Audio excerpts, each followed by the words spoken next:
نحمده ونستعينه ونستغفره ونعوذ بالله من شرور أنفسنا ومن سيئات أعمالنا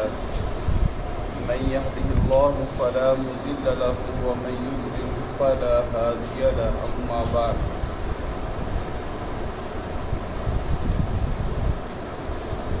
قال الله تبارك وتعالى في الكلام المجيد أعوذ بالله من الشيطان الرجيم بسم الله الرحمن الرحيم يا أيها الذين آمنوا كتب عليكم القصاص في القتلى الحر بالحر والعبد بالعبد والأنثى بالأنثى فمن عفي له من أخيه شيء فاتباع بالمعروف وأداء إليه بإحسان ذلك تخفيف من ربكم ورحمة فمن اعتدى بعد ذلك فله عذاب أليم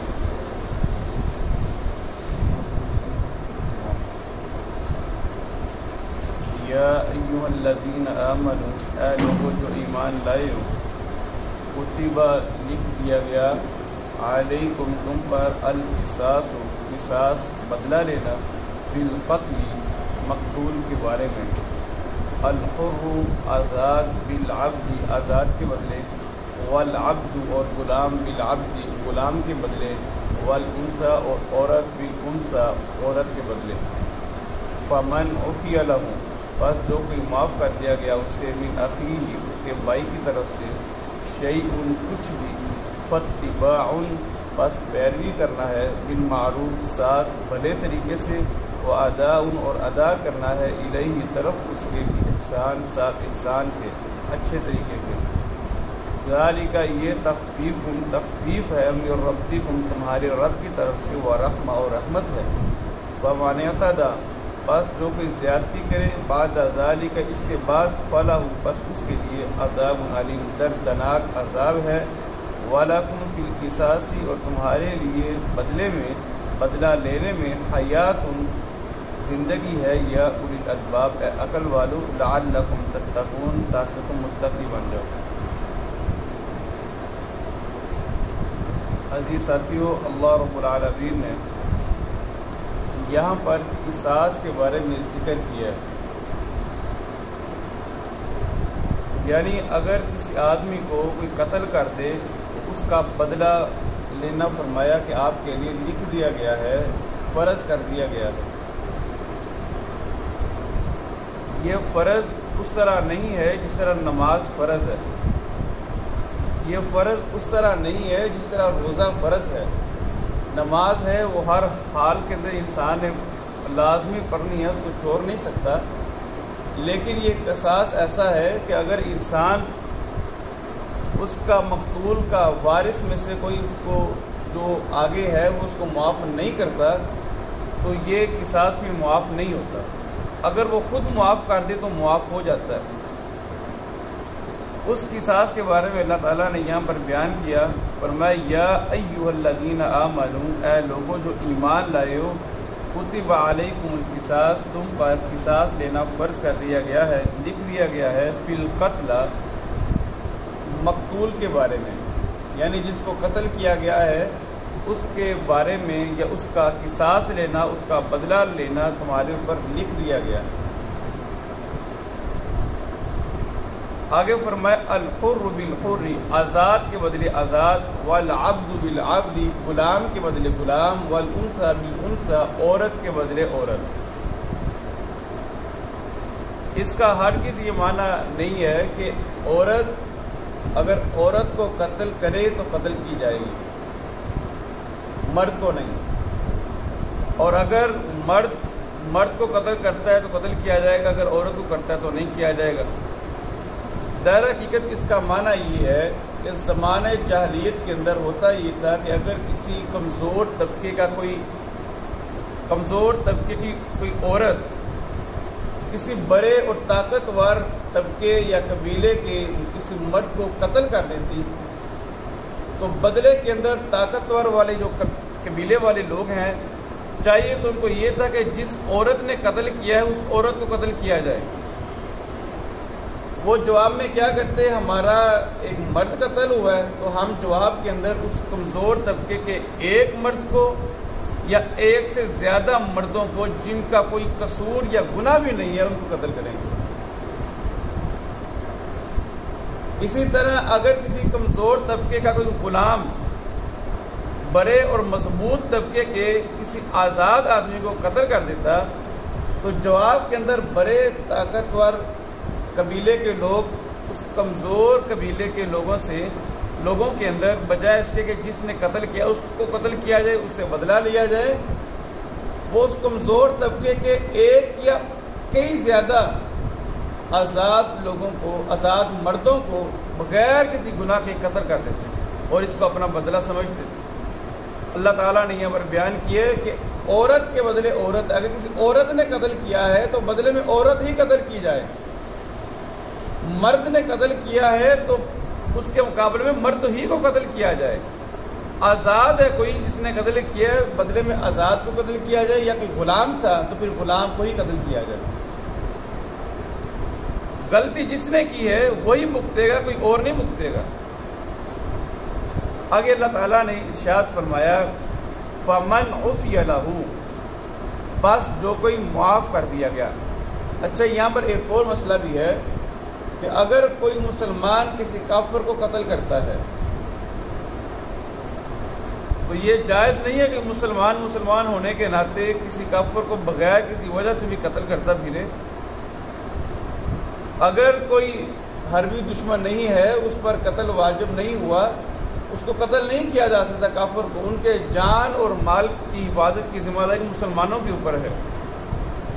لیکن اگر کوئی مسلمان کسی کافر کو قتل کرتا ہے تو جواب میں مسلمان کو قتل نہیں کیا جائے گا،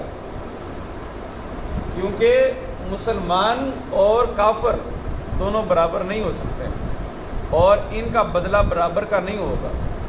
اللہ تعالیٰ نے قرآن کریم کے اندر کافروں کو چوپائے کہا ہے، جانور کہا ہے، کیونکہ وہ اللہ رب العالمین کی حاکمیت کو تسلیم نہیں کرتے۔ تو اس طرح جو ان کا قصاص ہے وہ یہ نہیں ہوگا کہ وہ اس کے بدلے میں مسلمان ہی کو قتل کریں گے، اس کے بارے میں الگ ڈیٹیل ہے، وہ انشاءاللہ آپ کے سامنے ذکر ہوگا۔ فرمایا فَمَنْ عُفِيَ لَهُ، بس جو کوئی معاف کر دیا گیا لہو اسے، من اخیہ، اس کے بھائی کی طرف سے، شیء کچھ بھی، یعنی جو مقتولین ہیں، مقتول کے وارثین ہیں، جو قتل ہوا ہے اس کے اہل و عیال، گھر والے جو اس کے جو وارث ہیں پیچھے، اگر وہ قاتل کو معاف کر دیں۔ آپ یہاں پر اندازہ لگائیں کہ اللہ تعالیٰ نے یہاں پر قاتل کو، جس نے قتل کیا ہے اس کو بھی بھائی کا درجہ دیا ہے، یعنی اگر کسی نے قتل کیا ہے، قاتل ہے، کبیرہ گناہ کیا ہے، اس کے باوجود وہ کافر نہیں ہو گیا، وہ کوئی دشمن نہیں ہو گیا۔ اللہ رب العالمین نے یہاں پر اگرچہ اس نے قتل کیا ہے پھر بھی اس کو بھائی کہا۔ بھائی کیوں کہا ہے؟ کیونکہ اسلام کے ناطے سے وہ ابھی بھی مسلمان ہے اور وہ تمہارا بھائی ہے۔ میں فَمَنْ عُفِيَ لَهُ، بس جو کوئی معاف کر دیا گیا لہو اسے، من اخیہ، اس کے بھائی کی طرف سے، یعنی قتل کرنے والا اور جو مقتول کے وارثین ہیں وہ آپس میں بھائی ہیں۔ یہاں پر ایک بہت بڑا مسئلہ حل ہوتا ہے۔ بعض لوگ یہ بات کہتے ہیں کہ جس آدمی نے کبیرہ گناہ کیا ہے وہ دائرہ اسلام سے نکل جاتا ہے، اس کا اسلام ختم ہو جاتا ہے۔ اگر ایسی بات ہوتی تو اللہ رب العالمین اس کو بھائی کہتے یہاں پر۔ معلوم یہ ہوا کہ اگر کوئی مسلمان کوئی کبیرہ گناہ کرتا ہے تو بتقاضِ بشریت گناہ صادق انسان سے ہو جاتا ہے، اس کے باوجود وہ کافر نہیں ہو جائے گا، وہ مسلمان ہی رہے گا۔ اللہ پر منحصر ہے کہ وہ اس آدمی کو قیامت کے روز چاہے تو بالکل معاف کر دے، چاہے تو اس کی گناہ کی سزا دے کر اس کو جنت میں بھیج دے۔ جس طرح اس نے کہا کہ ان اللہ لا یغفر ان یشرک بہ ویغفر ما دون ذلک لمن یشاء، اللہ تعالیٰ صرف شرک معاف نہیں کرے گا، اس کے علاوہ جو چاہے وہ معاف کر دیں۔ فرمایا فَمَنْ عُفِيَ لَهُ مِنْ أَخِيهِ، بس جو کہ معاف کر دیا گیا اسے، من اخیہ، اس کے بھائی کی طرف سے، شیء کچھ بھی،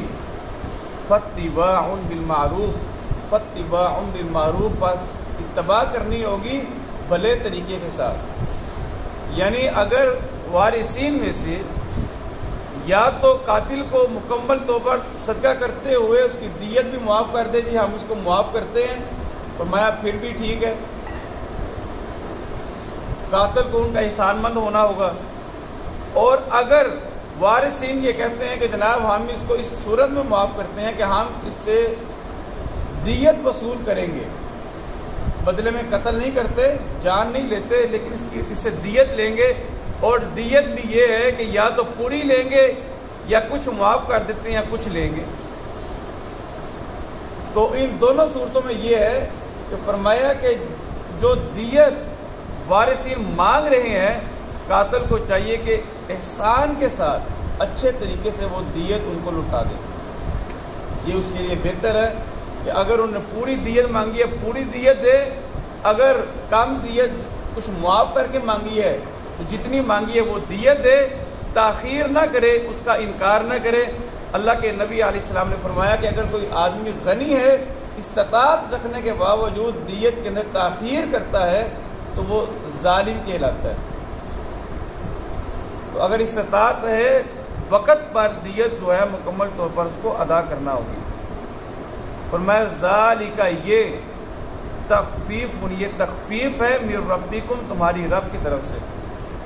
سیدنا ابن عباس رضی اللہ تعالیٰ عنہ بیان فرماتے ہیں کہ بنی اسرائیل کے اندر دیت والا معاملہ نہیں تھا، یعنی کوئی انسان معاف نہیں کر سکتا تھا قاتل کو۔ وہاں پر یہ تھا کہ جس نے قتل کیا بس قتل ہی کیا جائے گا بدلے کے اندر، کوئی معافی نہیں ہے۔ لیکن اللہ رب العالمین نے امت محمدیہ کے اندر اس بات کو اضافی طور پر شامل کر دیا ہے کہ اگر کوئی آدمی معاف کرنا چاہے اسے تو معاف کر سکتا ہے۔ فرمایا ذالک تخفیف، یہ تخفیف ہے من ربکم، ہمارے رب کی طرف سے، ورحمت، اور رحمت ہے۔ فمن اعتدی، بس جو کوئی زیادتی کرے، بعد ذالک، اس کے بعد بھی اگر کوئی آدمی زیادتی کرے، قاتلوں میں سے ہو یا مقتولوں میں سے ہو۔ قاتل میں سے یہ ہے کہ قاتل کو معاف کر دیا گیا ہے اس کے اور دیت وصول کی گئی ہے، پھر بھی وہ دیت نہیں دیتا۔ اور مقتولین میں سے یہ ہے کہ انہوں نے دیت وصول کر بھی لی ہے مگر پھر بھی وہ اس کو مارنے کے لیے آگے بڑھتے ہیں۔ فرمایا فمن اعتدی، بس جس نے بھی زیادتی کی دونوں گروہوں میں سے، بعد ذالک، اس کے بعد مسئلہ حل ہونے کے بعد، فلہ عذاب علیم، بس اس کے لیے پھر دردناک عذاب ہے۔ وَلَكُمْ، اور تمہارے لیے، فی القصاص، قصاص میں، حیات، زندگی ہے، بدلہ لینے میں زندگی ہے، یا اولی